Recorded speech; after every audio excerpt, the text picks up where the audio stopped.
Baik, terima kasih. Suara saya terdengar dengan baik. Terdengar, Pak. Ya, terima kasih. Oke, bismillahirrahmanirrahim.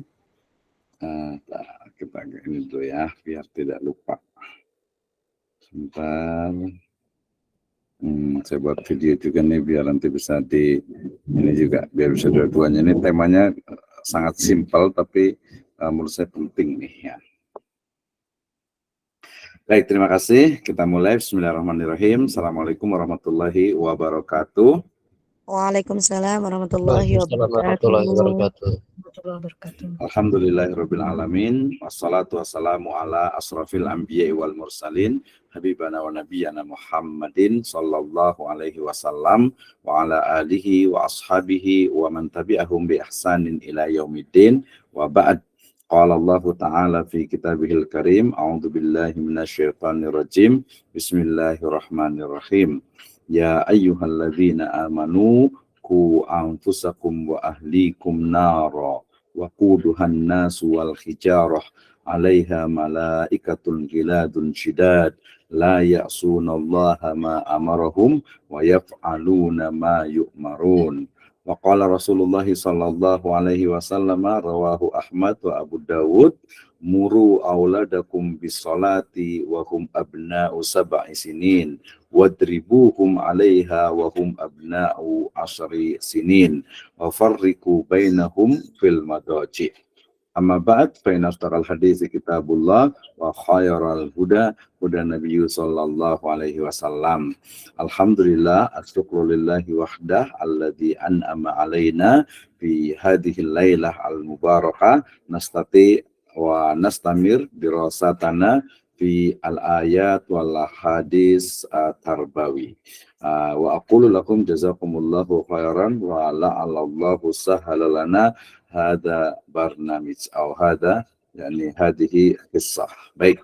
Terima kasih Ibu dan Bapak sekalian, teman-teman semuanya, Ustadz dan Asatidzah sekalian. Ahlan wa sahlan, selamat datang masih di mata kuliah ayat hadis tarbawi ya, ayat hadis pendidikan ya. Ini adalah pertemuan yang kelima ya. Jadi saya akan berikan beberapa contoh ya. Ini contoh yang sangat mudah sekali tentang bagaimana sebenarnya mata kuliah ini ya. Jadi mata kuliah ini menjelaskan atau memberikan pembelajaran kepada kita tentang ayat-ayat ya yang ada di dalam Al-Qur'an, kemudian ayat hadis ya dalam tentu saja di hadis Nabawi ya sallallahu alaihi wasallam gitu ya, Nabi Muhammad sallallahu alaihi wasallam ya, dan juga penjelasannya. Jadi sangat simpel sekali membaca ayat, kemudian membaca hadis, kemudian nanti kita bandingkan kemarin atau kita gunakan metode tafsir Al-Qur'an dengan tafsir hadis, kemudian juga bisa menggunakan tafsir bil ma'sur atau tafsir bil ilmi atau tafsir bil isyari gitu ya, yang intinya adalah bagaimana memahami ayat Al-Quran dan juga hadis terutama dengan tema-tema tertentu. Nah, pada kesempatan kali ini ya kita akan belajar bersama ya. Saya mungkin memberikan contoh ini ya.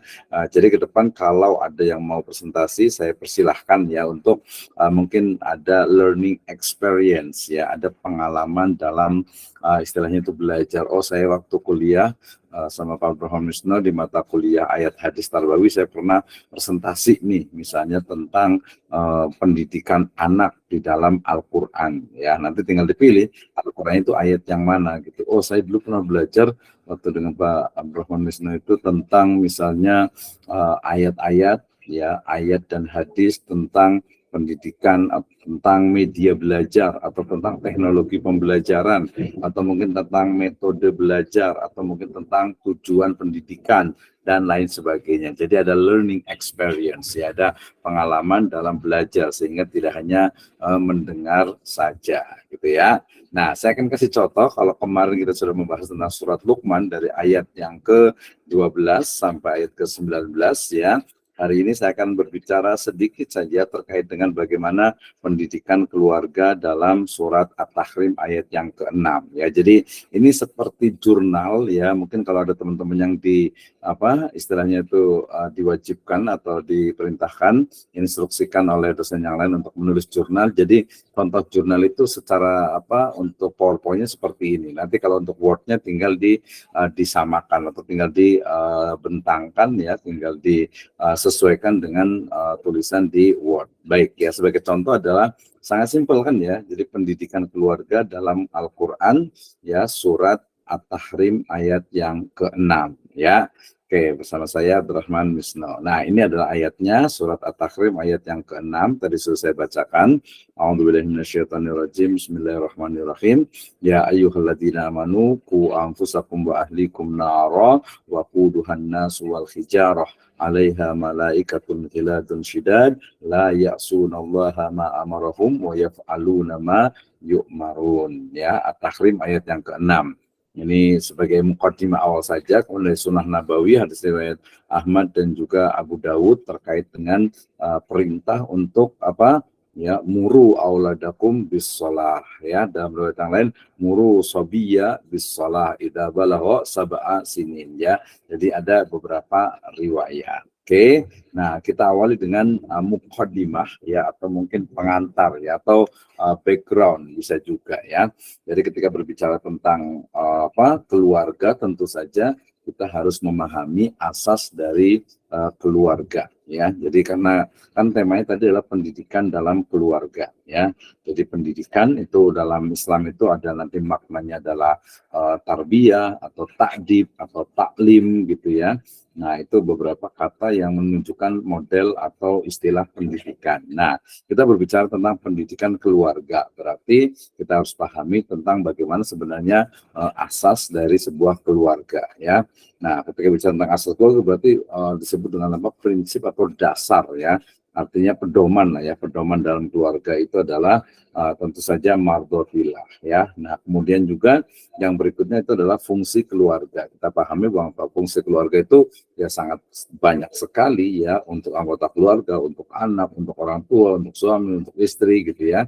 Itu sudah kita pahami tentu saja ya. Kemudian juga tadi salah satu dari tujuan dari keluarga itu samara ya, sakinah, mawaddah, warahmah. Ini sudah sering sekali kita dengarkan dalam surat Rum ya, di surat Rum, wa min ayatihi an khalaqalakum min anfusikum azwaja litaskunu ilaiha, dan seterusnya gitu ya. Sehingga kemudian dari samara ini diharapkan itu akan muncul bahagia ya, fid dunya wal akhirah tentu saja gitu ya. Nah, kebahagiaan di dunia dan di akhirat itu tentu saja tidak mudah diwujudkan ya. Dia perlu adanya memahami dari masing-masing anggota keluarga, yaitu hak dan kewajibannya ya. Salah satunya yang dibahas itu adalah tentang terkait dengan kewajiban orang tua. Apa sih sebenarnya kewajiban orang tua? Kalau kewajiban anak kemarin sudah disebutkan ya di surat Al-Isra ayat ke-23 dan 24, wa qadara rabbuka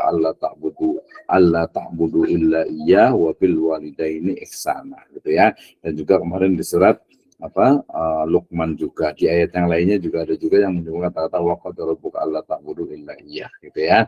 Nah, kemudian ketika bicara tentang kewajiban orang tua, tentu saja salah satu kewajiban yang ada dalam Al-Qur'an itu adalah tadi ku anfusakum wa ahlikum nar, menjaga diri dan juga keluarga dari nar, api neraka, wa quduhan nas wal hijar ya, yang bahan bakarnya itu adalah nas, manusia, dan juga hijarah, dan juga bebatuan. Nah, ini saya yakin semuanya kan sudah paham gitu ya, semuanya sudah paham, sudah sering baca sekali, apalagi Ustaz sekali. Jadi ini saya hanya mungkin memberikan contoh cara menjelaskan dan juga mungkin mengkorelasikan ya antara satu ayat dengan ayat yang lainnya, dengan hadis, dengan akwal, dan juga mungkin nanti kita ditambah secara lisan itu dengan sains ya.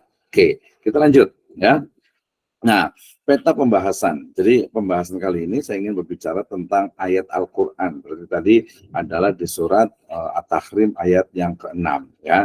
Kemudian juga ketika bicara tentang ayat Al-Qur'an ya Tahrim ayat 6 berarti kita juga berbicara tentang misalnya ayat yang lainnya gitu ya, ayat Al-Qur'an yang lainnya yang terkait dengan makna yang ada yang sama dalam ayat tersebut. Nanti kita akan lihat ya.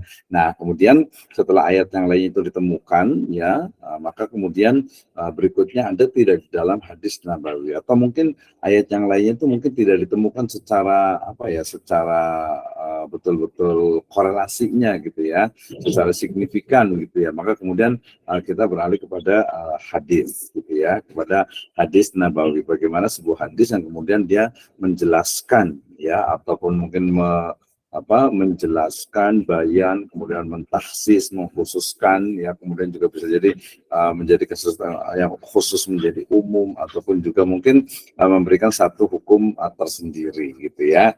Oke, nah dari hadis Nabawi itu kemudian kita juga pahami juga dari para mufasir ya, para ahli tafsir ya dari kalangan sahabat, tabi'in, tabi'ut tabi'in gitu ya, kemudian juga ulama-ulama a'immatul madzahib gitu ya, dan juga ulama-ulama setelahnya gitu ya, sehingga itu perlu betul-betul kita pahami dengan benar. Oke, selanjutnya, nah jangan lupa juga ya dalam memahami tadi ayat Al-Quran kan kita harus paham juga bahasa Arabnya kan. Berarti nanti kita harus tahu nih bahasa Arabnya tadi ku anfusakum wa ahlikum naro. Nah, itu artinya apa? Nah, termasuk nanti yang terakhir mungkin kita boleh tambahkan dengan tafsir kontemporer ya terkait dengan tafsir pendidikan agama Islam tentu saja gitu ya. Jadi ini peta pembahasannya jadi agar lebih mudah nanti untuk dipahami. Oke, berikutnya ini adalah ayatnya ketika saya akan berbicara tentang pendidikan keluarga, maka saya akan menjelaskan ya tentang surat At-Tahrim ayat yang ke-6 ya. Nah, saya sudah baca 3 kali nih ya, nggak apa-apa sekali lagi ya. Tentang pendidikan keluarga di dalam Al-Quran surat At-Tahrim ayat yang ke-6. A'udzubillahi minasyaitonirrajim. Ya ayyuhalladzina amanu, wahai orang-orang yang beriman, ku anfusakum, jagalah, peliharalah dirimu, wa ahlikum, dan juga keluargamu, naro, ya, dari api neraka, wa quduhan nasu wal hijarah, yang bahan bakarnya itu adalah manusia dan juga batu.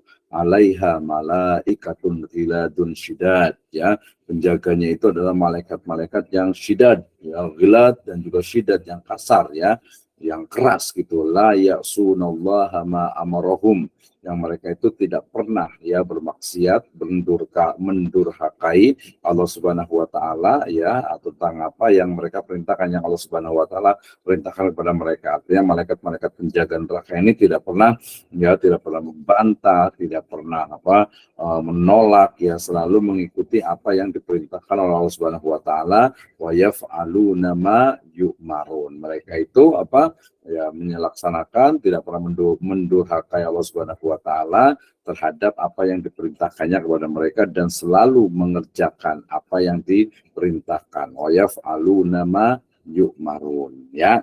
Nah, ini terkait dengan pendidikan keluarga. Ternyata ada ayat lagi yaitu dalam surat Toha ya, dalam surat Toha ayat yang ke berapa? Yang ke 132. Ini sebenarnya langsung kepada penjelasan ya. Jadi ketika surat At-Tahrim ayat ke-6 ini secara global kan ya. Jadi secara global, wahai orang yang beriman, jaga dirimu dan juga keluargamu ya dari api neraka gitu ya. Nah, berarti dia perintah tuh ya, perintah untuk menjaga diri kita dan juga keluarga kita. Nah, dalam surat Toha ayat 132 dia lebih spesifik ya, di mana Allah Subhanahu wa taala berfirman, wa'mur ahlaka bis-sholati wastabir 'alaiha la nas'aluka rizqa nahnu narzuquka wal 'aqibatu littaqwa ya, dan perintahkanlah kepada keluargamu mengerjakan salat dan bersabarlah kamu dalam mengerjakannya ya. La nas'aluka rizqa, ya, kami Allah Subhanahu wa taala tidak pernah meminta rizki kepadamu, bahkan nahnu narzuquk, ya, kamilah yang memberikan rizki kepadamu, ya, wal akibatul taqwa, dan akibat yang baik bagi orang-orang yang bertakwa. Artinya, ya, ketika ayat yang di atas itu berbicara tentang ku anfusakum wa ahlikum, utamanya wa ahlikum, jadi konteks dari sini pendidikan keluarga, padahal sebenarnya pendidikan diri dan keluarga seharusnya. Kenapa? Karena ayat ini, ya, Tahrim ayat ke-6 itu dia diawali dengan apa? Ku anfusakum, ya, jagalah diri kalian, ya, dan wawunya waw atof, ya, menunjukkan apa artinya dan gitu, ya, kelanjutannya. Nah, tapi bisa juga sebenarnya di sini bisa kita maknai bahwa sebelum kita istilahnya itu menjaga keluarga, ya diri kita dulu gitu, ya. Jadi jangan ta'muruna nasa bil birri wa tansawna anfusakum wa antum tatlunal kitab afala ta'qilun, ya. Engkau memerintahkan manusia, ini adalah kisah dari orang-orang ahlul kitab, ya, yang mereka pemuka-pemukanya itu ta'muruna nasa bil bir, ya. Mereka itu, ya, memerintahkan kepada manusia untuk apa? Melakukan halal kebaikan, albir, ya. Tapi kemudian mereka sendiri watan sauna anfusakum, yang mereka sendiri justru malah melupakan diri mereka sendiri, ya. Jadi konteksnya berarti kalau di sini sebenarnya justru diri sendiri kita dulu, ya. Jadi ku anfusakum, ya, jaga diri kita dulu. Ya, ini kayaknya sudah biasa ya kalau Ustadz semuanya, ya, tapi nggak apa-apa. Jadi polanya seperti ini gitu, ya. Nanti gantian, ya. Jadi saya juga ingin mendengarkan dari asatidzah sekalian gitu, ya. Jadi ku anfusakum, jagalah dirimu, jangan sampai watan sauna anfusakum, jangan sampai dilupakan, ya, jangan sampai dilupakan. Bahkan banyak sekali ayat-ayat nanti yang berbicara tentang yang menjaga diri, ya, menjaga diri kita gitu, ya. Bahkan kalau kaitannya dengan wala taqtulu anfusakum, ya, misalnya di surat Al-Baqarah ayat 186 dan juga di surat An-Nisa ayat ke-29 sama juga ayatnya. A'udzubillahi minasyaitonirrajim. Bismillahirrahmanirrahim. Ya ayyuhalladzina amanu ku anfusakum, bukan, ya, kalau di surat An-Nisa ada surat itu ya ayyuhalladzina amanu la ta'kulu amwalakum bainakum bil batil illa antakuna tijaratan antarodin minkum, ya, antarodin minkum gitu, ya. Nah, di situ berarti wahai orang yang beriman, ya, la ta'kulu amwalakum, jangan kalian itu mengonsumsi, memakan harta kalian, ya. Jadi harta kalian dulu gitu, ya, baru di antara kalian, artinya harta orang lain. Jadi kita tidak boleh mengonsumsi harta kita dengan cara yang batil, apalagi, ya, harta orang lain, ya. Jadi konteksnya lebih kepada bagaimana diri sendiri dalam konteks untuk menjaga itu lebih diutamakan. Ya, ini sebenarnya juga menarik sekali karena secara rasional juga jelas gitu, ya. Nggak mungkin kita justru malah memerintahkan kepada manusia, ke orang lain, ternyata mungkin kalau orang bilang itu seperti seperti lilin gitu, ya, jangan seperti lilin gitu. Jadi diri sendiri terbakar walaupun dia menerangi sekitarnya, ya. Walaupun dalam konteks ini sebenarnya juga nanti dalam konteks tazkiyatun nufus misalnya kita juga perlu pahami, ya. Ada perkataan menarik sekali dari salah satu tokoh Islam itu mengatakan bahwasanya tetaplah kalian itu mengajak orang itu untuk berbuat baik, ya, walaupun diri kalian itu belum baik gitu, ya. Kenapa? Karena ya itu salah satu dari kebaikan kita gitu, ya. Salah satu dari kebaikan kita. Itu satu sisi dan juga sisi yang lainnya. Sisi pertama adalah kita harus mulai dari kita dulu, ya, baru nanti orang lain, tetapi juga jangan sampai kemudian sibuk dengan diri sendiri, tidak pernah baik, sementara tidak pernah juga peduli dengan orang lain. Jadi harus, ya, adil gitu, ya, wa usai ala mahalih, ya. Oke, jadi taib, ya. Jadi ku anfusakum, jagalah dirimu atau diri kalian gitu, ya, wa ahlikum, dan juga keluargamu.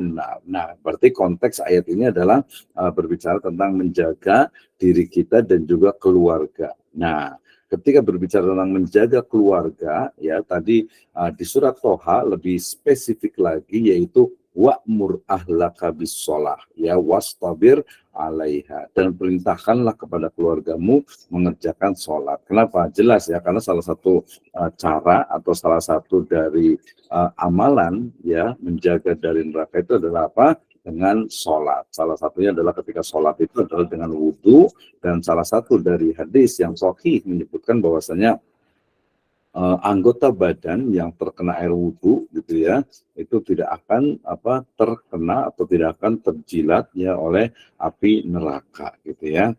Kaki ataupun juga muka gitu ya, mereka selalu atau terkena air wudhu gitu ya, terkena wudhu maka terhindar dari jilatan api neraka. Itu juga kan nyambung juga. Oke, jadi korelasi antara ayat yang At-Tahrim ayat ke-6 itu dia sifatnya global, menjaga keluarga, menjaga diri kita dan keluarga kita gitu ya.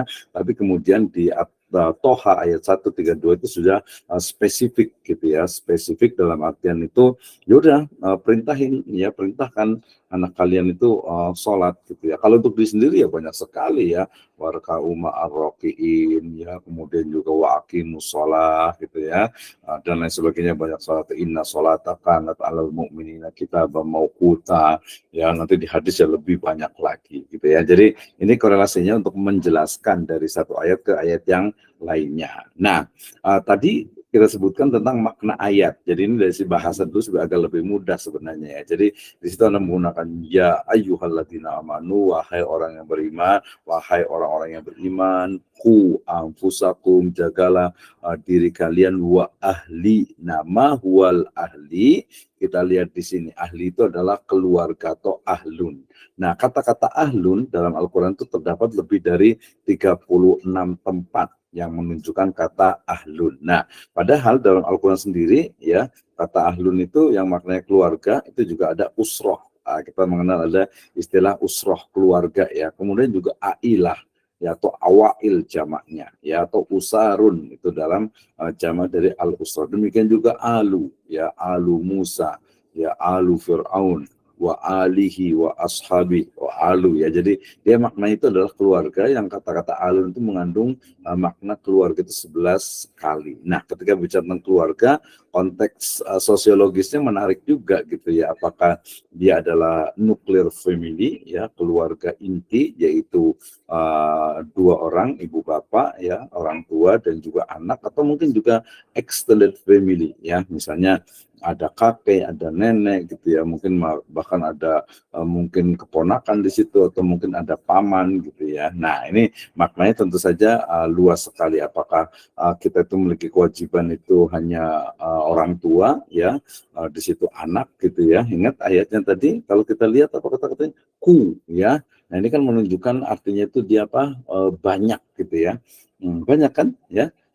Jadi apalagi menggunakan kata wa amfusakum ya, berarti kum, antum itu adalah kalian gitu ya, anda semuanya, wa ahlikum, jadi bukan ki gitu ya, bukan ki gitu ya, juga bukan juga anfusakum ya, anfusak dan wa ahlika ya, bukan, tapi kum di situ, berarti menunjukkan memang mukhatabnya atau orang yang diajak bicara itu memang banyak, karena jelas tadi kan kembalinya kembalinya kepada ya ayyuhalladzina amanu atau alladzina amanu, orang-orang yang beriman. Berarti orang yang beriman itu berarti banyak. Nah, wa ahlikum berarti dia adalah keluarga-keluarga. Nah, balik ke tadi, berarti keluarga di situ adalah keluarga dalam konteks keluarganya orang-orang yang beriman, sehingga secara bahasa bisa jadi ya bahwa wa ahlikum naro itu bisa bermakna nuclear family ataupun juga extended family. Tapi yang lebih tepat kalau menurut saya subjektif ya,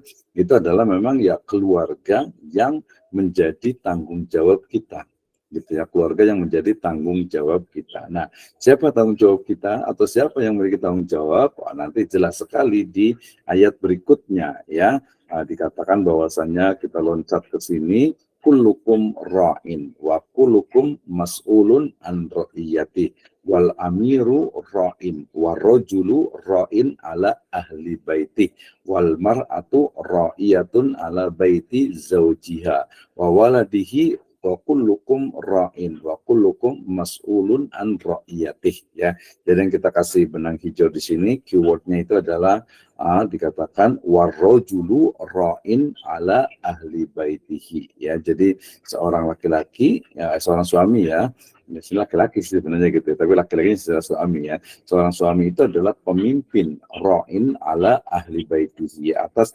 keluarganya. Nah, termasuk juga ahli bait, ya.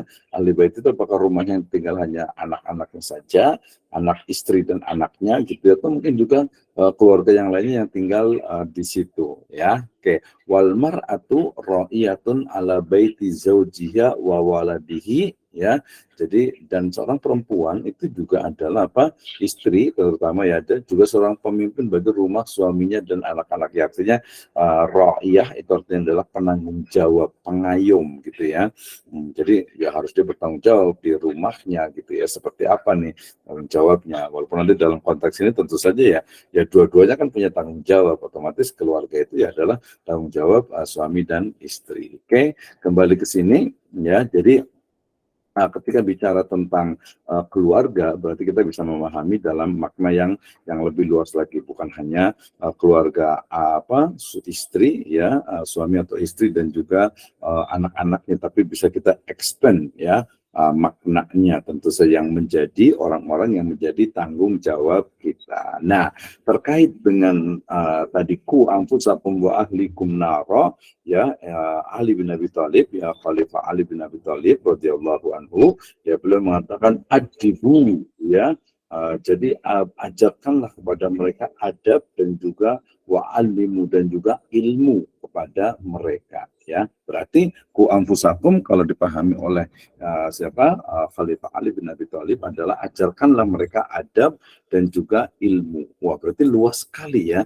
Nah, sering sekali ketika kita bicara tentang adab, jelas, ya, etika, akhlak gitu, ya, walaupun ya agak beda-beda dikit, tapi ketika bicara tentang ilmu selalunya, ya adalah ilmu agama tentu saja gitu, ya. Padahal kalau menurut saya jadi bukan hanya ilmu agama sebenarnya, karena kalau kita hanya memisahkan antara ilmu agama dengan ilmu dunia, kita terjebak kepada dikotomi, ya, pemikiran sekuler, di mana ya membedakan antara ilmu agama dengan ilmu dunia. Ini yang selalu kita kampanye, ya.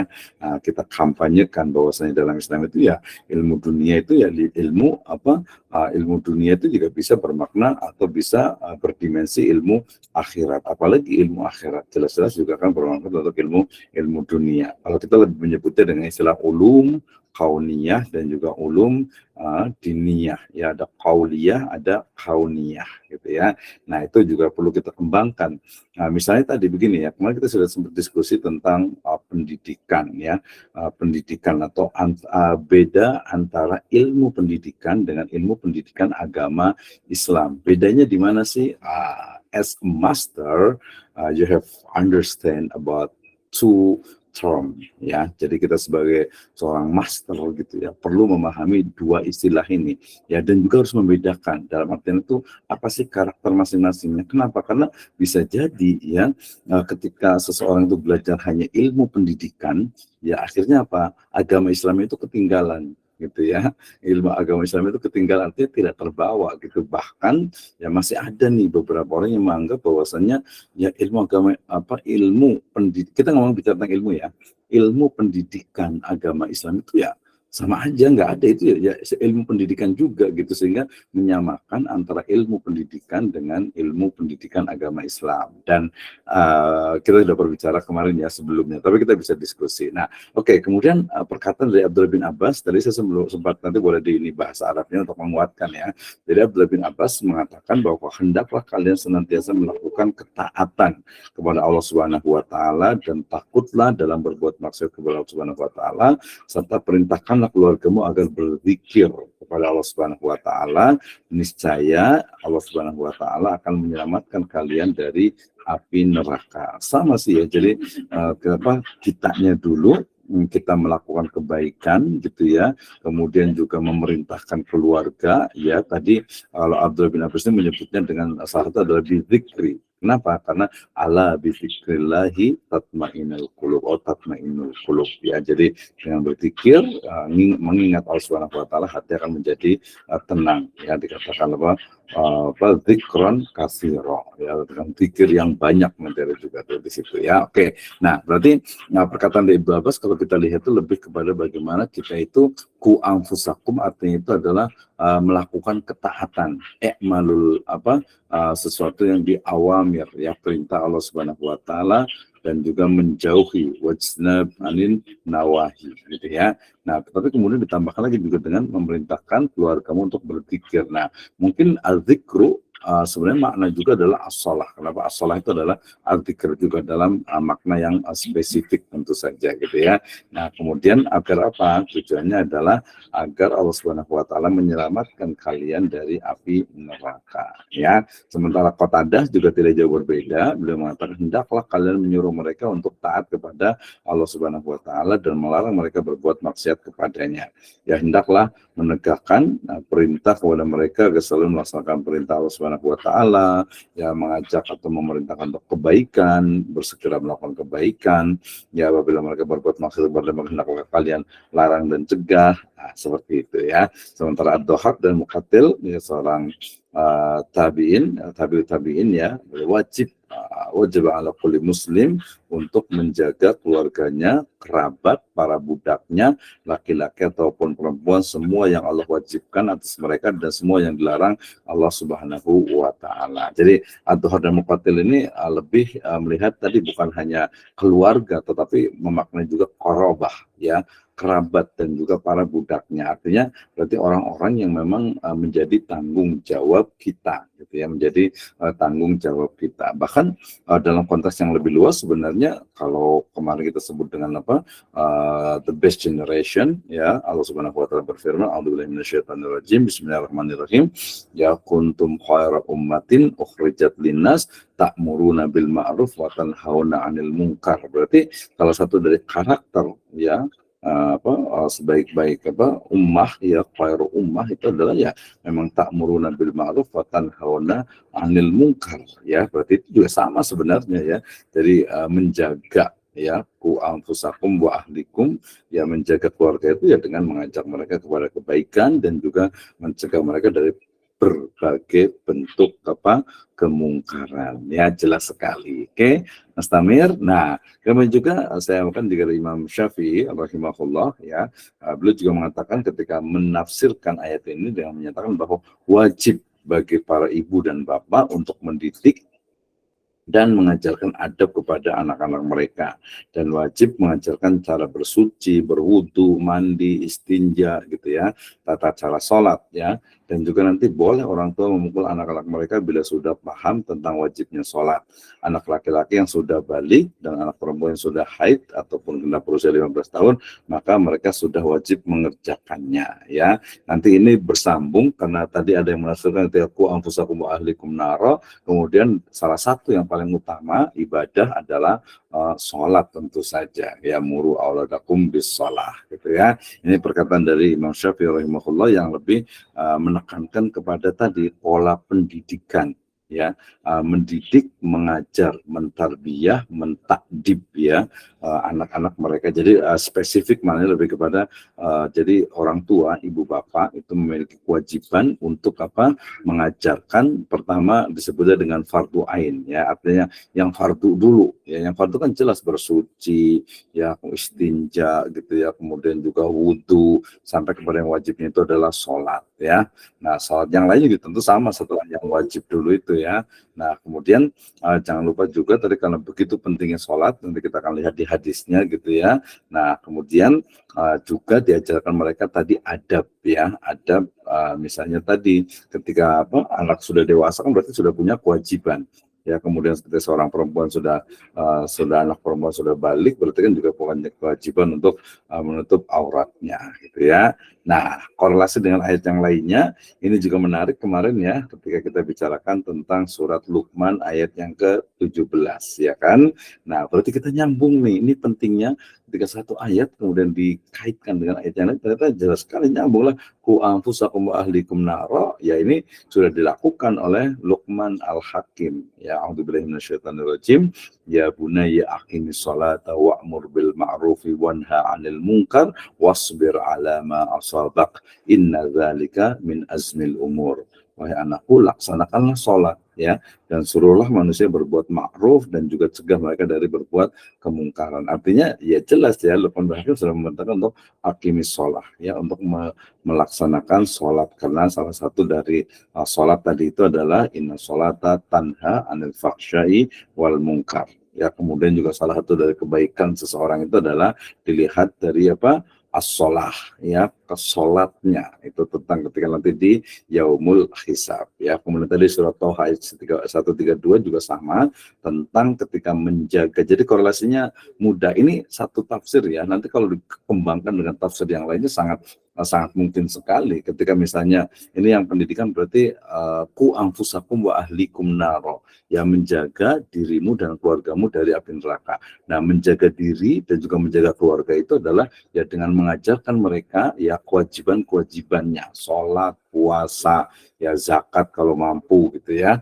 Nah, itu berarti kan itu kewajiban tuh, berarti harus laksanakan. Itu perspektif berarti dari sisi satu sisi. Dari sisi yang lainnya kita juga bisa menafsirkan dengan ku anfusakum wa ahlikum naro, artinya jagalah dirimu dengan keluargamu dari api neraka, berarti jaga jangan sampai dirimu tadi ya, kita korelasikan dengan apa di surat Al-Baqarah 186 dan juga di An-Nisa 29, ya, la taqulu amwalakum bainakum bil batil, ya, untuk menjaga diri ya dan juga keluarga itu kita tidak boleh, ya, berarti menjaganya dengan cara makan kulu fil ardi halalan thayyiba.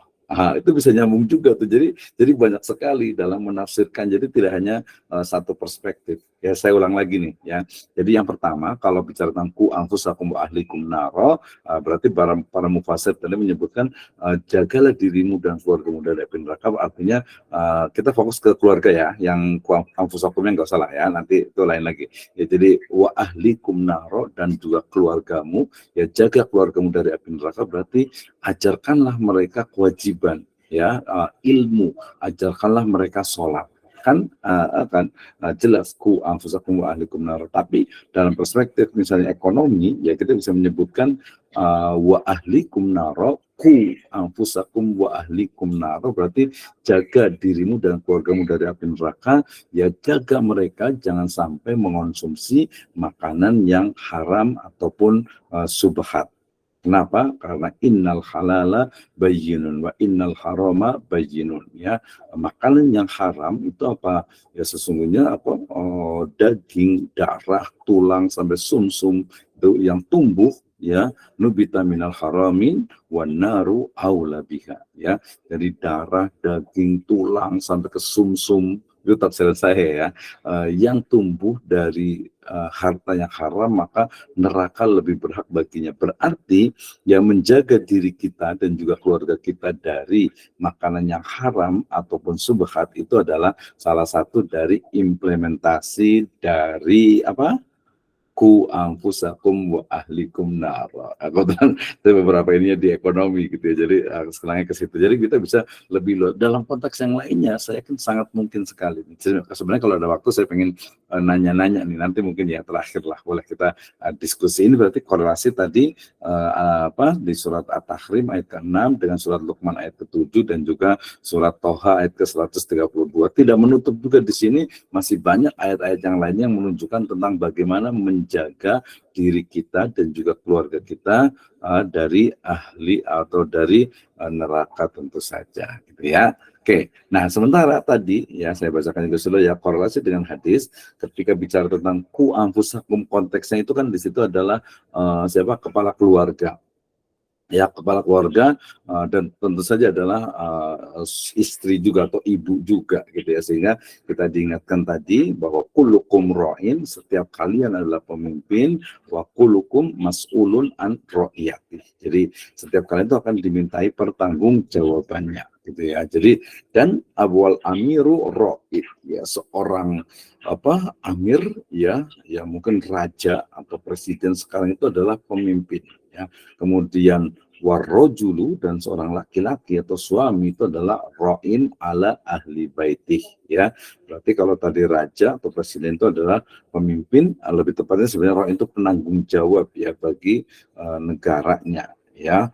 gubernur, bupati, camat, lurah gitu ya, RW, RT gitu ya adalah ro'in ya dan juga kan mas'ulun an ro'iyat. Jadi suami itu juga pemimpin ya ala ahli baitihi ya wal mar'atu, dan juga perempuan itu istri juga adalah ro'iyah, pemimpin juga ala baiti zaujiha wa waladih ya. Jadi istrinya atau suaminya ya zaujiha dan juga anak-anaknya gitu ya. Nah, kemudian fakulukum ra'in wa kullukum mas'ulun an ra'iyatih, ya akan dimintai pertanggungjawabannya. Berarti tadi salah satu tanggung jawab ya konteksnya korelasinya dengan ayat ini adalah salah satu dari bentuk tanggung jawab itu adalah menjaga diri kita dan juga keluarga kita ya dari naro gitu ya, dari api neraka. Oke, ini korelasi dengan hadis ya. Kemudian yang lain juga tadi karena salah satunya angku angfusakum wa ahlikum naro itu adalah dengan memerintahkan sholat, kita diingatkan nih dengan surat dengan hadis riwayat Tabrani, dikatakan awwalu ma yuhasabu bihi al-abdu yaumal qiyamati as-shalah ya. Dari kiamat itu adalah as-shalah, yaitu sholat. Fa'in sholahat ya, fa'in sholahat sholaha lahu sa'iru amalih ya, apabila sholatnya itu baik maka seluruh amalnya pun akan baik ya. Jadi kenapa? Karena sholat itu ya bisa dikatakan itu sebagai itu tadi ya, tanha anil fahsya'i wal munkar. Jadi kalau sholatnya baik bagus ya bisa jadi gitu ya, yang lain juga akan baik ya, walaupun nanti kalau dalam beratasnya ada STMJ gitu ya, STMJ itu sholat terus maksiat jalan gitu ya. Itu juga itu berarti kaitannya dengan manusianya gitu ya. Nah, kemudian apa? Wa in fasadat fasada sa'iru amalih ya, apabila sholatnya itu rusak gitu ya, maka seluruh amalnya pun akan rusak ya, atau fasadat amalih ya, fasada sa'iru amalih ya, akan rusak, akan menjadi buruk ya, kualitasnya itu tidak bagus lah istilahnya seperti itu ya. Oke, itu adalah kaitan. Jadi korelasi dengan hal ini terkait dengan apa tadi tentang urgensi ahamiyatus shalah ya, pentingnya ya, sebenarnya bukan penting lagi ya, memang sebuah kewajiban kan ya, wa aqimus shalah wa atuz zakah. Dalam hadis itu dikatakan bunyal Islam ala khamsin ya, sebelumnya lagi hadis tentang apa, bahwa al-Islam itu ya, Islam itu adalah antasyhadu alla ilaha illallah wa anna muhammadar rasulullah wa iqamis shalah, menunaikan salat gitu ya, wa itaiz zakah wa tasum ramadan wa tahujjal bait man istata'a ilaihi sabila. Jadi ya jelas gitu kan ya, bahkan dikatakan ra'sul amri al-Islam wa amuduhu as-shalah ya, bahwasanya ra'sul amri ya perkara ya, inti ataupun juga pokok dari perkara ra'sul amri al-Islam adalah Islam, wa amuduhu as-shalah, dan juga apa tiang penyangganya, imadnya itu adalah as-shalah ya, salat ya. Maka tadi kalau salatnya baik, fa in salahat salaha lahu sa'iru amali wa in fasadat fasada sa'iru amali ya. Nah, ini masih sifatnya bil maksur ya. Kemudian kita juga ingat juga bahwasanya Nabi SAW juga pernah bersabda, rawahu at-Tirmidzi, ya, dikatakan inna awwala ma yuhasabu bil abdu yaumal qiyamati min amalihi shalah fa in salahat faqad aflaha wanjah wa in fasadat faqad khaba wa khasira wa in antaqasa min faridah qala ar-rabbu qala rabb unzuru hal li abdi min tatawu'i falyukammalu fayukammalu biha man taqasa minal faridoti summa yakunu sa'iru amalihi ala dzalik. Jadi nanti sholat itu dilihat gitu ya. Jadi amalan yang pertama tadi nyambung ya, itu adalah sholat ya. Maka jika sholatnya baik maka dia beruntung dan selamat. Namun jika rusak maka merugi dan juga celaka. Nah, jika dalam sholat wajibnya ada yang kurang, maka Allah Subhanahu wa taala itu akan lihat apakah mereka itu sholat tatawu ya, sholat nafilah, sholat sunnah gitu ya. Maka sholat wajib disempurnakan oleh sunnah yang tadi, lalu dihisablah seluruh amalan wajibnya sebagaimana sebelumnya. Nah, ini juga banyak sekali ya kalau menjelaskan ini tafsir hadis ini, riwayat Al-Baihaqi ini juga sangat banyak sekali, mulai dari tadi bahwa hal amal pertama yang dihisab itu adalah sholat gitu ya. Kalau sholatnya baik, bagus kualitasnya, berarti dia beruntung ya, muflih gitu ya, dan juga najah, selamat. Tapi kalau rusak ya dia akan apa? Dia akan khasira ya, akan merugi ya. Nah, kalau dia sudah melaksanakan kewajiban ya, tapi ternyata dalam sholatnya itu ada yang kurang gitu ya, mungkin khusyuknya, mungkin rukunnya, mungkin syaratnya ya, atau sunnahnya gitu ya. Nah, maka lihat apakah hambaku itu ataukah hamba Allah Subhanahu wa taala itu memiliki sholat sunnah. Nah, jadi nanti fungsi dari sholat sunnah ya, selain juga dijanjikan dengan bunyalahul baitan fil jannah, juga adalah untuk menutupi ya, bahasa itu menambal dari kualitas sholat wajib kita. Nah, seperti itu ya. Jadi ini korelasinya kaitannya dengan sholat ini baru lebih spesifik ya. Dalam makna yang luas tentu dia akan lebih banyak lagi gitu ya. Nah, sebelum bicara tentang faedah, saya yakin Ibu dan Bapak sekalian, teman-teman semuanya, Ustaz-Ustaz sekalian sudah sangat paham tentang ini ya, tentang faedah dari ayat ini sangat banyak sekali. Tapi saya ingin melihat juga dalam konteks sains ataupun keilmuan ya, bagaimana menjaga diri kita ya. Sebenarnya saya merujuk juga ke perkataan dari Khalifah Ali bin Abi Thalib ya, karena beliau mengatakan adibu wa alimu ya, dan juga ilmu kepada mereka. Saya mengextend dari meleverage dari makna ilmu ini adalah ilmu dalam konteks kauliyah dan juga kauniyah, sehingga ketika berbicara tentang ku anfusakum wa ahlikum naro, berarti ya kita harus belajar ya, belajar untuk mengetahui bagaimana hal-hal yang sifatnya itu adalah bisa menyelamatkan diri kita dari api neraka. Berarti ku anfusakum, jagalah diri kalian, artinya dalam makna yang saya pahami itu adalah ya kita harus belajar, ya kan? Karena apa? Thalabul ilmi faridotun ala kulli muslim, fi riwayatin muslimatin, gitu kan ya. Nah, artinya ku anfusakum berarti istilahnya kalau bahasa sekarang itu ya kuliah lah gitu ya. Nah, buat yang kuliah berarti salah satu gitu ya, salah satu dari cara untuk menjaga diri kita dari api neraka itu adalah ya dengan kuliah, dengan belajar, dengan mengaji gitu ya.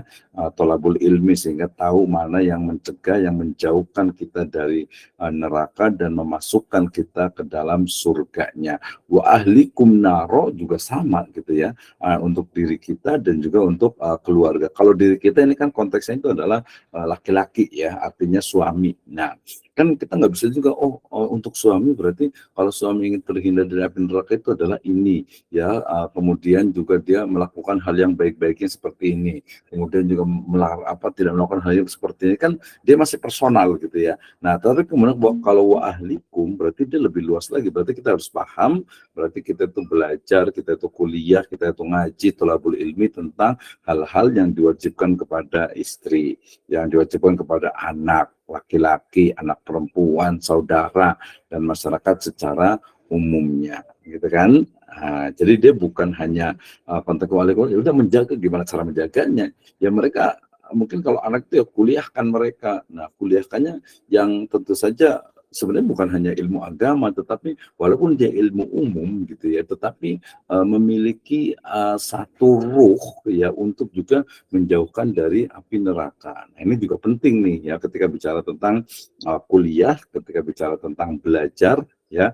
Misalnya nih ya Ibu Bapak sekalian, mungkin ada yang sudah punya anak gitu ya, bentuk tadi wa ahlikum naro berarti memasukkan mereka, mungkin ada beberapa udahlah saya agak lingkungannya agak susah nih, kemudian juga khawatir, ya udah dimasukkan ke pesantren. Nah, itu berarti sudah mengamalkan dari wa ahlikum naro. Ya, itu kan kita kan manusia kan adalah ikhtiar kan ya. Kita kan usaha. Atau mungkin ada juga nih, adalah saya di SD aja gitu ya. Atau mungkin ada di SDIT, oke lah SDIT. Di SD saja, tapi walaupun di SD tapi mungkin siangnya ikut pengajian, ikut misalnya sekolah madrasah, sekolah diniyah misalnya, atau mungkin diajarkan sendiri ya. Nah, sehingga tidak juga melupakan ya, artinya walaupun dia sekolah umum atau mungkin kuliahnya di yang umum gitu, tapi juga tetap kewajiban-kewajibannya itu tetap juga diajarkan, atau kita mengundang guru dan lain sebagainya. Sehingga konteksnya saya bisa menyebutkan ku anfusakum berarti kita belajar nih tentang hal-hal yang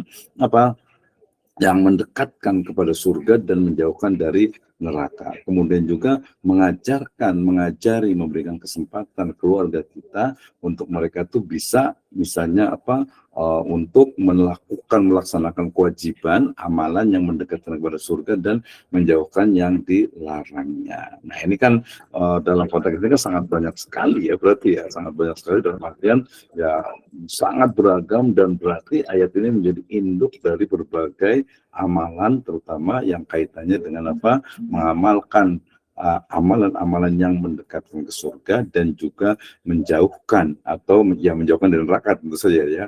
Jadi mengetahui amalan-amalan yang mendekatkan kepada surga dan juga mengetahui amalan-amalan yang mengakibatkan kita masuk ke dalam neraka. Waliyadzubillah. Baik. Saya biar semangat dulu ya, kita minum dulu nih.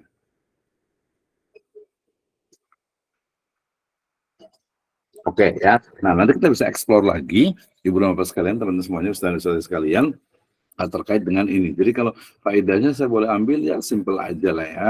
Jadi bahwa setiap kepala rumah tangga bertanggung jawab atas orang-orang yang ada dalam rumah tangganya. Ia wajib menjaga dirinya dan keluarganya dari api neraka.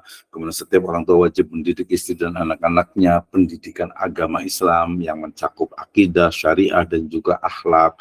Ya wajib bagi orang tua mengajarkan keluarga dan anak-anaknya tentang wudhu, sholat, ya sekaligus memerintahkan mereka untuk melaksanakan sholat di usia 7 tahun. Apabila di 10 tahun mereka belum bisa atau belum melaksanakan atau tidak melaksanakan, maka boleh memukulnya, tetapi pukulan yang mendidik dan tidak melukai. Ya, kemudian juga apabila mereka itu sudah dewasa, sudah balik, memisahkan ya tempat tidur mereka ya antara laki-laki dengan perempuan. Ya, dengan antara laki-laki juga perlu juga ya agar terhindar dari hal-hal sifatnya negatif. Kemudian Rasul SAW juga membedakan nih antara umur 7 tahun dan 10 tahun, ya ada sabain ya, atau ada 7 dan juga ada 10. Itu nanti kita bisa kembangkan dalam konteks psikologi pendidikan atau psikologi perkembangan anak ya, fase-fase pendidikan anak itu masih relevan atau tidak, ini tidak seperti apa nih di zaman sekarang ini ya. Dan jelas bahwasanya orang tua itu wajib melindungi anak mereka dari hal-hal yang menimbulkan fitnah ya dalam rumah tangga, ya misalnya tadi memisahkan tempat tidur antara laki-laki dan perempuan. Dan Allah Subhanahu wa taala akan memberikan rahmat, keberkahan, cahaya bagi rumah tangga yang melaksanakan ketaatan kepadanya, menjauhi segala bentuk kemaksiatan dan senantiasa menjaga sholat 5 waktu tentu saja. Nah, itu yang kita bisa diskusikan ya, dan kita bisa lebih banyak lagi bercerita, kita lebih banyak lagi membahas secara lebih detail ya. Mungkin nanti boleh juga nanti saya tanya nih ya, saya tanya satu-satu terkait dengan materi-materi yang mungkin sebagiannya itu belum ada yang kurang tepat, salah dan lain sebagainya. Baik, oke. Terima kasih semuanya untuk yang sudah hadir. Yang ada Ustazah Rahmawati, Ibu Rahmawati, terima kasih. Ada Pak Dede Firdaus, ada Ibu Ira, ada Muhammad, Ustaz Muhammad Mahfud, Ustaz Abdul Syakur, kemudian Ustaz Reza, Ustaz Iqbal, Pak Kang Frebi, ada Pak Ustaz Njang, ada Pak Ustaz Alvin, ada Ustaz Baihaqi, ada Ustaz Arif, ada Ibu Atika, ada Pak Ustaz Asep Iman Saifuzaman, ada Kang Rizky atau Pak Rizky Juliharsa, dan juga Ustaz Dede Sulaiman. Okay, if you have question, maybe we can discuss about our topic this night. Okay, please for our sister Ustazah Rahmawati Fakhruddin. Silahkan, mangga. Ya. Assalamualaikum warahmatullahi wabarakatuh, Pak Dokter. Waalaikumsalam warahmatullahi wabarakatuh. Ya, terima kasih untuk pemaparan Pak Dokter, pencerahan sekali untuk saya. Terima kasih untuk ilmunya Pak Dokter. Nah, untuk pertanyaan saya terkait dengan tadi yang Pak Dokter sampaikan, yang kullukum ra'in wa kullukum mas'ul an ra'iyatih ya. Itu memang mengacu pada ke lingkup gitu ya Pak Dokter. Negara, kemudian dan seterusnya sampai dengan kita pribadi gitu ke bawah-bawahnya. Nah, kalau dikaitkan dengan seperti itu, misalnya gini Pak Dokter, lingkupnya lebih besar, dianggaplah di satu lembaga. Berarti kalau yang dipimpinnya itu kaitan ke tadi ya, menjalankan perintah atau malah sebaliknya. Semua yang ada di termasuk hal yang tanda kutipnya gitu, yang tidak melakukan perintah misalnya atau apa, menjadi tanggung jawab dari pimpinan itu, misalnya ini ke lembaga ya, itu lumayan sangat itu ya. Kemudian yang berikutnya Pak, ke yang tadi bahwa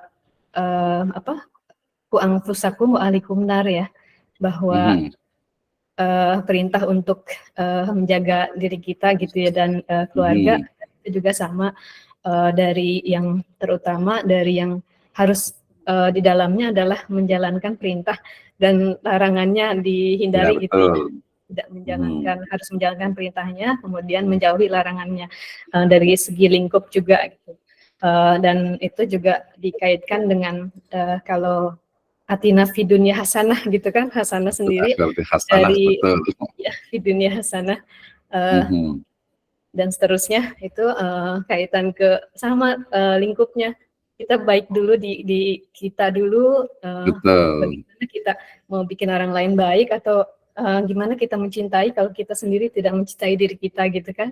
Bagaimana mau memberikan kebaikan ke orang lain, ke keluarga, ke orang lain, lingkungan, masyarakat atau bahkan negara kalau kita sendiri masih memang kalau dari segi sempurna tentu tidak gitu, paling tidak kurangi. Nah, yang saya ingin tanyakan terkait dengan korelasi nih Pak Dokter. Saya jujur aja saya memang kurang paham ya. Ini seperti ngaji untuk saya gitu ya. Emang ngaji ini sih. Ngaji sekali. Saya dulu pergaulannya dengan banyak Indonesia Timur gitu, terus yang memang non Islam, jadi jujur aja ngaji sekali gitu ya. Nah, korelasi kaitan ke tadi ku anfusakum dengan tadi kulukum ro'in ya. Saya pernah baca gitu ya yang di Al-Quran surat Al-Abasa tentang bagaimana manusia itu lari dari saudaranya, suami lari dari istrinya atau sebaliknya. Betul. Apa ya yang itunya, yauma yafirul mar'u min akhihi wa ummihi wa abihi wa sahibatihi wa banihi. Ummihi wa abihi wa sahibatihi wa banihi dikulim dan seterusnya.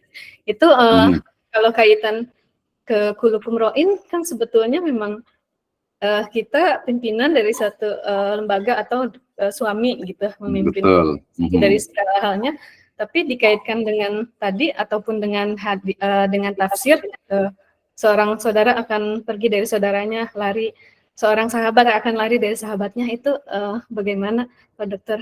Terima kasih. Oke, terima kasih. Luar biasa ya. Oke. Jadi sebenarnya tadi banyak sekali hal ya yang menarik, bahkan jadi inspirasi juga tuh tadi. Misalnya tadi doa ya, doa yang kita selalu baca, Rabbana atina fid dunya hasanah wa fil akhirati hasanah wa qina adzabannar. Nah, ada korelasi itu wakina adzabannar ya, dan jagalah, jauhkanlah kami dari adab neraka. Sebenarnya itu juga bisa dikembangkan tuh, itu ayat doa ini yang merupakan hadis ya. Doa ini tuh menjadi syarah juga, menjadi penjelasan bagi ku anfusakum wa ahlikum naro. Karena tadi untuk menjaganya, tadi kan kita kayaknya ilmu, kemudian amal, kita agak tersilap tuh, agak lupa sedikit, yaitu doa. Ya kan? Nah, padahal ku anfusakum wa ahlikum nar itu salah satu juga dengan doa juga.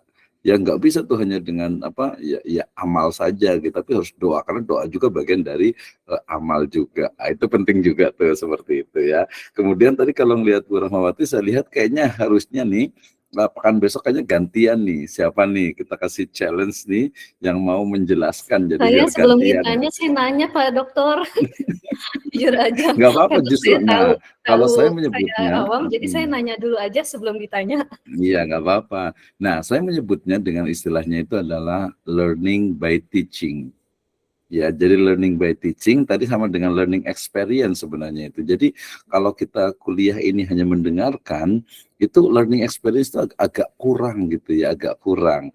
Ya makanya nanti kira-kira siapa nih, dan pertama tadi asasnya, dasarnya itu adalah jangan sampai memberatkan, tapi justru biar ini. Jadi Bu Rahmawati nggak apa-apa, bikin aja cuma pakai PowerPoint, ngambil aja dari internet semuanya, nggak apa-apa, nggak ada masalah. Yang penting ketika menjelaskan tuh kita ingat gitu. Jadi saya pernah menjelaskan begini gitu.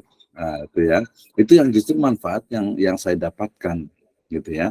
Itu yang manfaat yang saya dapatkan. Jadi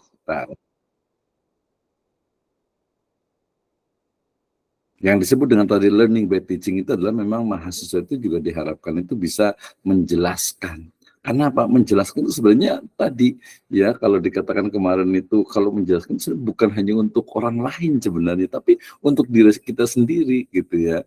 Makanya ketika kita mungkin kita masih jauh sekali lah dari sempurna gitu ya, tapi kita ngajar nih, kita jadi ingat. Ini sama dengan manfaatnya menulis. Jadi Ibu dan Bapak sekalian, teman-teman semuanya, kenapa sih kita harus tadi ceramah mungkin gitu ya, kalau nggak ceramah mungkin kajian, ngisi pengajian, atau mungkin ngisi di website atau di media sosial, atau mungkin menulis gitu ya. Ternyata apa? Manfaatnya itu untuk kita, justru yang kita rasakan itu untuk kita, orang lain itu belum tentu gitu ya. Makanya nih yang Ustadz semuanya ini ada Ustadz Abdul Syakur, Ustadz Mahfud dan sebagainya, kalau biasa khutbah Jumat, biasa ngisi pengajian itu ya udah hafal gitu ya, udah hafal, dan manfaatnya untuk kita sebenarnya. Sama juga nanti ya, mahasiswa juga harus biasa seperti itu ya. Jadi mahasiswa harus mampu untuk mengungkapkan ide dan gagasan gitu ya, termasuk juga menulis ya. Jadi jangan sampai nanti mungkin ke depan ada dosen lain yang memerintahkan untuk menulis gitu. Sebenarnya itu untuk melatih kita. Ya saya ingat sekali nih ya, ketika menulis sebuah, misalnya saya biasa kalau untuk khotbah Jumat itu saya tulis gitu ya, mencari ayat, mencari hadis itu ya, itu justru ilmunya itu di situ. Ini ayatnya apa ya? Saya ingatnya ayatnya tentang ini surat apa ya? Saya biasa pakai hadis web gitu ya, atau di islam.net gitu ya. Nah itu kita bisa hadis juga sama. Saya pernah dengar deh hadis tentang ini. Terus saya tadi menulis tentang tadi kulukum, ini riwayatnya siapa ya? Dicari ketemu. Apalagi nanti kalau kita bisa bahasa Arabnya, kita copy bahasa Arabnya. Oh ternyata bahasa Arab itu seperti ini gitu. Jadi kita bisa pahami. Nah itu yang kedua gitu ya, sebelum menjawab tuh. Jadi ini kita kasih ini nih, challenge nih, siapa nih, Ustadz Dede, Ustadz Mahfud, Ustadz Jang, dan yang lainnya, ibu-ibu juga nih ya, kalau yang mau challenging gitu ya bikin aja PowerPoint. Nanti kita bicara, misalnya Bu mau tentang apa nih, pendidikan anak perempuan di dalam Al-Quran ya, pendidikan anak usia dini, sampai pendidikan untuk orang dewasa gitu ya, pendidikan mungkin untuk misalnya anak yang berkebutuhan khusus gitu, atau mungkin teknologi pendidikan, metode belajar. Jadi gini sebenarnya, saya agak greget sekali dengan istilah ilmu pendidikan tadi dengan ilmu pendidikan agama Islam. Jadi teori-teori yang ada tentang ilmu pendidikan agama Islam itu sebagian besar adalah diambil dari ilmu pendidikan. Sebenarnya nggak ada masalah gitu, tapi ada bagian-bagian tertentu yang seharusnya ya kita sebagai ahli ya, pakar atau mungkin pembelajar lah ya, dalam pendidikan, dalam ilmu pendidikan agama Islam itu harus bisa mengembangkan itu gitu ya, harus bisa mengembangkan. Ya kenapa kita kemudian ngikuti itu teori-teori yang istilahnya itu yang mungkin not from our Islamic civilization gitu kan ya. Nah mestinya kita bisa kembangkan kayak gimana sih.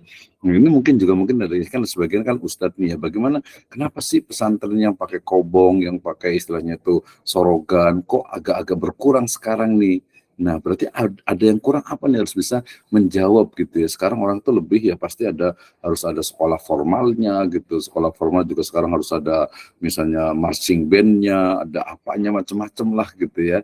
Sehingga kemarin saya ingat tuh ada satu MTS gitu ya, MTS, kemudian dia lagi apa sih istilahnya itu Hari Pahlawan kemarin 10 November, saya ingat sekali itu. Kok MTS gitu ya, MTS atau aliyah juga ya, madrasah aliyah, madrasah sanawiyah, kemudian memperingati Hari Pahlawan, kok nyanyinya ini lagi ada lagu itu yang rungkat lagi gitu kan, kayaknya kok nggak cocok gitu ya.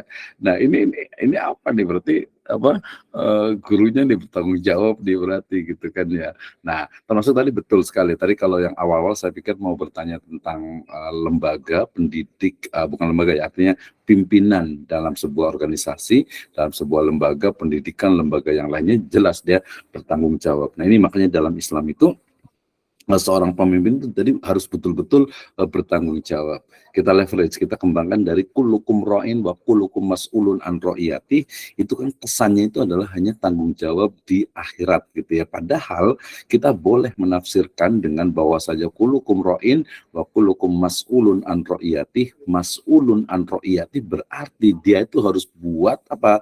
Setiap tahun harus buat laporan pertanggungjawaban.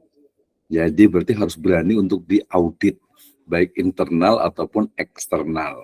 Nah, itu namanya tafsir bil ilminya. Jadi bukan hanya kesannya, oh berarti cuma di akhirat doang. Tidak, ya termasuk di dunia juga. Jadi menjadi seorang pemimpin itu harus berani untuk diaudit, gitu ya. Harus berani untuk dikritik juga, harus berani untuk mempertanggungjawabkan. Ya sebelum di akhirat kan otomatis di dunia dulu, gitu ya. Saya ingat sekali nih beberapa pemimpin saya mengalami gitu ya, yang mungkin terlalu reaktif, tidak tabayun, kemudian juga apalagi kepemimpinan itu dengan konsep like and dislike gitu kan ya. Ini suka, oh ini gengnya, ininya, waduh itu naudzubillah min dzalik. Jadi kita kembangkan bisa menjadi sebuah artikel nih. Jadi ku anfusakum ahlikum naro dan juga kulukum ra'in wa kulukum mas'ulun an ra'iyati, itu sebenarnya dalam konteks yang bagaimana misalnya pertanggungjawaban seorang pemimpin, bukan hanya di akhirat. Kalau di akhirat itu kan nanti gitu ya, tapi di dunianya juga harus bertanggung jawab gitu ya. Nah makanya ya nanti dari kalangan-kalangan orang yang belajar mensucikan jiwanya, dirinya gitu, mereka kan ya pemimpin itu berat gitu, sangat berat sekali sebenarnya. Tapi tahun-tahun ini pada rebutan jadi pemimpin ini ya. Pemimpin negara oke lah itu beda ya, tapi pejabat dan sebagainya itu mungkin perlu dinikah. Oke ya. Nah kemudian kalau pertanyaannya berarti terkait dengan bagaimana nih ketika ku anfusakum ahlikum naro itu kemudian misalnya dikaitkan dengan tadi yang kulukum ra'in wa kulukum mas'ulun an ra'iyati ya, bagaimana sebuah tanggung jawab ya, yang tanggung jawab itu ternyata dia bisa jadi sifatnya itu bukan hanya dunia, tapi juga sifatnya itu juga akhirat juga. Kemudian doa tadi Rabbana atina fid dunya hasanah fil akhirati hasanah wa qina adzabannar itu juga bisa dikembangkan. Nah, kita berulang lagi Bu Rahmawati, secara spesifik nih terakhir pertanyaannya seperti apa nih biar lebih clear. Yang korelasi yang surat apa tadi Abasa ya, yang tentang seorang suami yang lari gitu, terus sahabat akan lari. Oke, ya.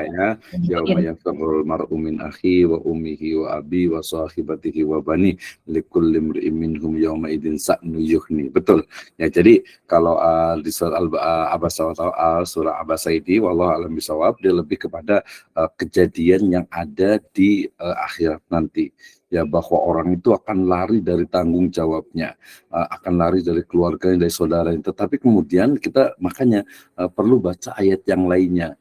Sampai lari kemanapun ya tidak ada tempat lari gitu ya, pasti akan dimintai pertanggungjawabannya gitu ya. Seorang suami yang mungkin durhaka kepada istrinya atau istri yang durhaka kepada suaminya, walaupun dia lari gitu ya, menolak, engkau saya nggak tanggung jawab gini-gini. Atau mungkin seorang anak misalnya oh dia minum khamar misalnya gitu ya, ketika ditanya oh saya minum khamar dibiarin sama orang tuanya sih, terus orang tuanya juga pasti balas lagi, enggak udah saya larang gini-gini. Terjadilah perdebatan dan Allah kan maha mengetahui melalui Raqib dan Atidnya itu. Nah itulah saat itulah diadili dengan seadil-adilnya, sehingga konteks ku anfusakum ahlikum naro itu adalah konteks bagaimana orang beriman yang ada di dunia ini untuk berusaha ya menjaga diri, ya lebih kepada bagaimana mas'uliyah tadi, pertanggungjawaban dari seorang suami atau seorang kepala keluarga ya terhadap keluarganya, istri dan anak-anaknya. Tapi kemudian ketika nanti sudah terjadi ya sampai kemudian meninggal, ketika di akhirat semua mungkin tadi suami itu tadi akan lari, tapi ketika lari tidak bisa karena dia memang tidak menjaganya, terlalu acuh ya. Atau mungkin seorang istri juga mungkin bisa jadi dia juga enggak kan suami saya enggak ngelarang saya gini-gini gitu kan, enggak, suaminya udah membuktikan. Nah disitulah ya mereka memang betul, mereka tuh lari dari keluarga, dari anak-anaknya, dari semuanya lari, tapi kalau hari di situ tetap tidak bisa lepas dari tanggung jawabnya dan pasti akan dimintai pertanggungjawabannya. Nah, jadi konteksnya yang satu adalah di dunia, sementara lagi di akhirat. Ini kayaknya Pak Ibu Ira atau siapa ingin berkomentar. Itu ya, jadi konteksnya secara tempat, At-Tahrim ayat 6 itu adalah di dunia untuk preventif ya, sementara kalau di akhirat itu tadi surat Abasa itu adalah tempatnya adalah di akhirat, yang di situ sudah kepada tanggung jawab masing-masing. Orang mau lari dari tanggung jawabnya tapi ternyata ya tidak bisa gitu ya, akan dimintai pertanggungjawabannya. Oke, terima kasih. Masih ada waktu sekitar 11 menit. Silakan Terima ada yang mau kasih, berkomentar. Dokter. Sama-sama. Nanti berarti Bu itu boleh ya kita kasih challenge ya untuk kalau mau gitu ya buat presentasi kayak tadi. Kan gampang banget cuma kayak gitu ngambil-ngambil dari internet juga boleh juga. Oke, silakan ada yang mau berkomentar lagi, bertanya atau mungkin berdiskusi. Tadi perlu meluruskan. Saya persilakan. Waktu kita masih ada sekitar 10 menit sampai 9.30. Ustaz Abdul Syakur, tafadhal, mangga. Ya, terima kasih Pak dosen. Ini mohon maaf saya tidak bisa buka kamera karena di sini sedang mati lampu itu ya. Iya, siap. Lanjut, gimana Ustaz Abdul Syakur? Ini Ustaz Abdul Syakur atau Ustaz Abdullah Syakur? Abdul Syakur. Abdul Syakur ya, tafadhal Ustaz. Gimana? Ya, jadi yang pertama apa sih namanya tadi tentang ayat-ayat yang tentang pendidikan agama di dalam keluarga itu seperti Qu anfusakum wa ahlikum naro. Saya pikir redaksi semacam ini memang satu isyarat ya buat kita bahwa memang pendidikan agama itu memang harus beres dulu di si pendidiknya gitu. Betul. Karena memang kunci pendidikan agama itu ya keteladanan. Jadi kalau si pendidik sendiri ini belum beres ya gimana dia mau mendidik anggota keluarganya gitu. Ini saya bandingkan dengan diksi dalam surat Luqman itu ya bunaya, itu kesan yang terbangun itu satu panggilan yang sangat sangat harmonis itu ya. Sangat sayang dan sebagainya, dan ya saya jadi ingat bahwa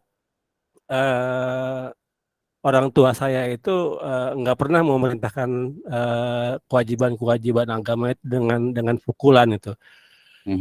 Tetapi ketika saya bangun tidur, saya melihat dia sholat, dia ngaji, atau dia membaca dan sebagainya gitu. Jadi sebenarnya memang pendidikan agama itu ya memang harus dilakukan dengan keteladanan dari orang tua itu. Sementara yang diberikan di sekolah ya paling cuma sebatas taklim gitu ya, pengajaran. Itu yang pertama. Kemudian yang kedua, selama ini ketika kita membicarakan tentang pendidikan agama itu yang disampaikan itu bahwa pendidikan agama itu ya mengajarkan rukun Islam kepada mereka ya, seperti sholat, kemudian melatih puasa, membiasakan zakat dan sebagainya itu. Sementara rukun iman ini kurang mendapatkan porsi ya, kurang mendapatkan porsi yang cukup gitu. Nah, padahal dalam seperti yang kita pahami dalam konstruksi ajaran Islam itu bahwa rukun Islam itu kan casing gitu ya, bungkus, dan isinya itu adalah rukun iman gitu. Nah, mestinya kan pengajaran rukun iman itu mendapatkan porsi yang lebih besar kepada anak, tetapi justru malah yang kita saksikan sekarang malah pengajaran rukun Islam itu malah lebih mendapatkan porsi yang lebih besar ketimbang pengajaran rukun iman itu ya. Tapi mungkin pengajaran rukun Islam mendapatkan porsi yang lebih besar ini bisa dipahami karena memang mengajarkan rukun Islam itu jauh lebih mudah ketimbang mengajarkan rukun iman ya, karena kan dia lebih terukur, gampang dilihat ya. Sementara mengajarkan rukun iman ini kan kita berhadapan dengan sesuatu yang abstrak gitu ya. Nah, jadi saya pikir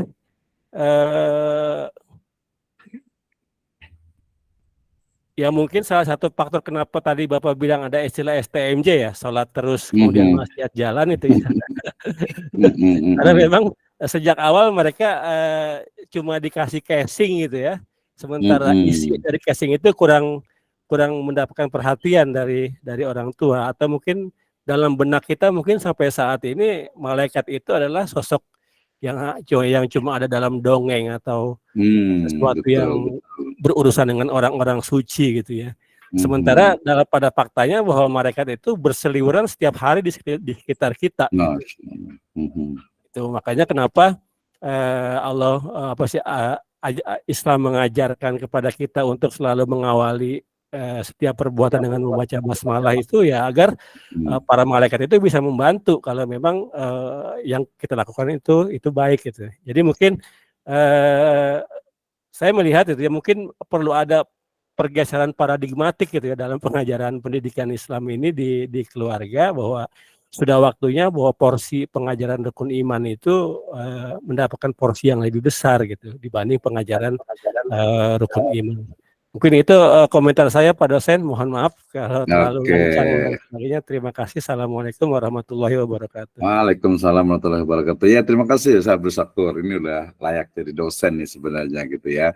Nah, kita tadi lihat ya ada dua tuh yang saya baca ya. Pertama tadi ketika kita bicara tentang ku anfusakum wa ahlikum naro ya, dalam konteks pendidikan agama Islam, mestinya juga bukan hanya itu saja. Kita juga mesti sudah berbicara tentang tadi teknologi pendidikan, media pendidikan, dan juga metode atau cara pembelajaran. Dan tadi yang disebut dengan qudwah, laqad kana fi rasulillahi uswatun hasanah, uswah atau qudwah itu adalah salah satu dari metode pembelajaran ya, metode untuk mengajarkan. Jadi ya saya sangat setuju sekali dengan Ustaz Abdul Syakur terkait dengan qudwah atau uswah ya.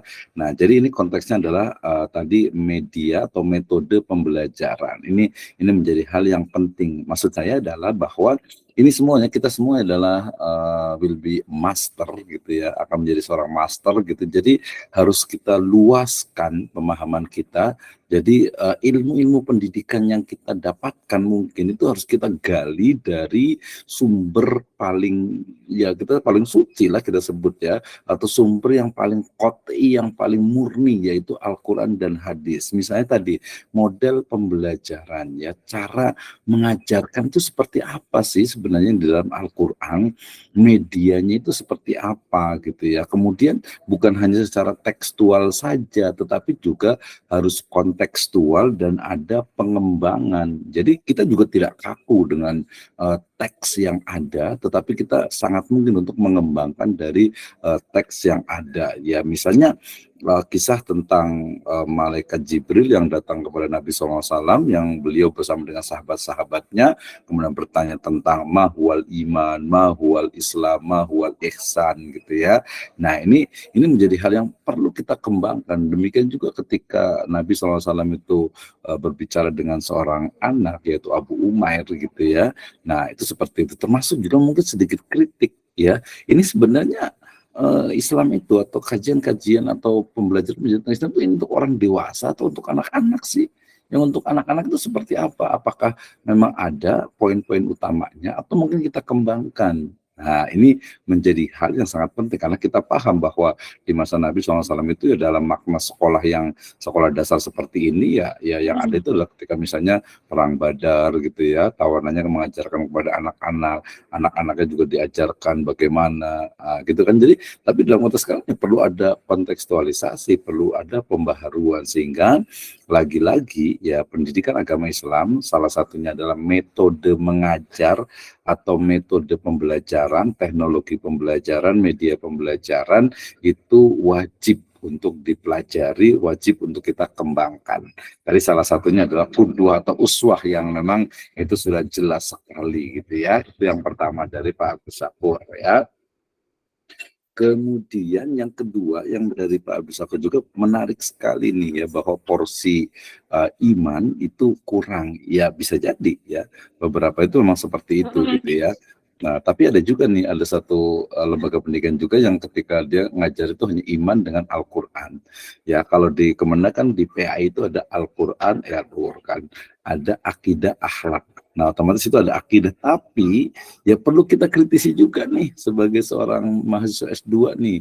Nanti lihat nih yang ngajar-ngajar di MTS ini, yang masalah akidah ini ya, pelajaran akidah akhlak ini udah sesuai dengan iman Islam ya, sesuai lah ya. Ini sudah mencakup tidak sih? Apalagi kalau yang di SMP SMA yang PAI, ya mungkin tadi masalah akidahnya, masalah imannya itu sangat sedikit sekali gitu ya, sangat sedikit sekali. Ya kemudian juga ya tentu saja iman ini kan spiritual, religius, agama ya, pokoknya iman lah ya. Iman itu kan sesuatu yang abstrak gitu ya, walaupun nanti perlu direalkan sebenarnya ketika mengajarkan siswa ya, ketika mengajarkan santri. Nah harus ada juga metodenya, apakah seperti dulu atau mungkin ada pembaharuan sehingga anak itu juga ketika mengajar akidah, belajar akidah, tauhid itu mereka ini. Makanya saya sempat dulu ngomong ya tentang bagaimana hadis yang Abdullah bin Abbas itu yang ihfadillah yahfadka ihfadillah tajidhu tujahaka idza sa'alta fas'alillah wa idza sta'anta fasta'in billah. Itu bagaimana kalau dikembangkan dalam bentuk game online misalnya gitu, games yang mengajarkan ihfadillah gitu kan, itu kan pembelajaran akidah jelas tuh gitu ya. Nah kalau dulu kan Nabi itu naik naik hewan gitu ya, kemudian mengajarkan kunturodi fama Nabi SAW. Jadi Abdullah bin Abbas ini dia membonceng kepada Nabi naik hewannya, hewan peliharaannya itu ya, kemudian ya diajarkan. Nah sekarang berarti sambil bawa mobil, sambil mungkin touring gitu ya, ajarkanlah tentang akidah. Itu baru satu ya, yang lainnya masih banyak lagi yang lainnya gitu. Ada kisah-kisah yang lain, termasuk juga jangan lupa hadis, aqwal, dan juga a'immah, para imam madzhab. Kita mungkin mengenal kisah tentang ada dua versi ya, yang mengatakan adalah ayahnya dari Abu Hanifah, tapi yang lebih masyhur adalah ayahnya atau orang tuanya dari Imam Syafi'i rahimahullah, yang ketika memakan apel kemudian atau buah kemudian dia mencari agar makanannya itu halal gitu ya. Nah itu juga melalui cerita, melalui qudwah, melalui perintah, melalui larangan, itu adalah metode-metode yang sangat mungkin kita kembangkan, termasuk juga penggunaan teknologi informasi dan juga komunikasi. Oke, sudah lebih dari 1 menit. Sahabat-sahabatku sangat luar biasa sekali, dan yang lain juga, sehingga saya harapkan challenge untuk kuliah ini, oke lah kita sambil santai ya, kita tidak insya Allah memudahkan untuk kuliah, tapi kita bisa tingkatkan level kita untuk belajar. Oh ternyata belajar tuh fun ya, menyenangkan ya. Jadi kita tahu banyak hal. Ternyata pendidikan agama Islam tuh bukan cuman tadi Al-Quran, hadis, akidah, akhlak, tafsir, hadis, kemudian juga mungkin sirah, bahasa Arab, bukan itu. Lebih luas lagi ya, dan itu kita sangat mungkin kita bisa kembangkan gitu ya. Alhamdulillah kita di State Sirajul Falah di kampus Islam, sehingga mudah-mudahan nanti semua juga Islamic world view-nya itu bagus gitu ya. Tapi kalau kita lihat buku-buku ya, kita mungkin dengar dari beberapa kampus lainnya ya, dia akan berbeda, apalagi yang hanya ilmu pendidikan. Jadi kita belajar ilmu pendidikan agama Islam. Naam, jazakumullahu khairan ala ihtimamikum. Nanti kalau ada pertanyaan, question, nanti boleh ke saya langsung, atau insya Allah on Tuesday ya. Tuesday kita akan belajar lagi. Hari Selasa kita akan Selasa kita belajar lagi. Nanti kalau yang mau bikin PowerPoint atau belajar menyampaikan boleh juga gitu ya. Kalau dari saya masih banyak sekali bahannya ya, tinggal ngambil, itu luar biasa sekali. Pendidikan keluarga, nanti pendidikan anak, pendidikan tarbiyah ruhiyah juga. Tadi kalau saya bersyukur tentang iman, ada tarbiyah ruhiyah juga. Wah ini kayaknya perlu mendalam ya.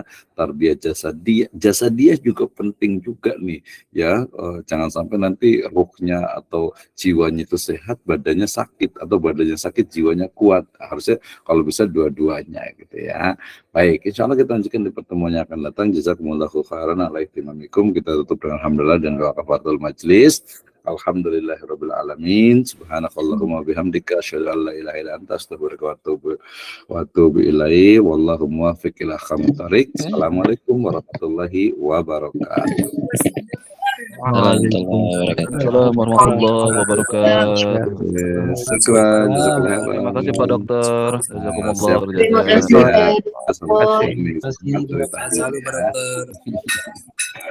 Oke, semangat. Barakallahu fiikum.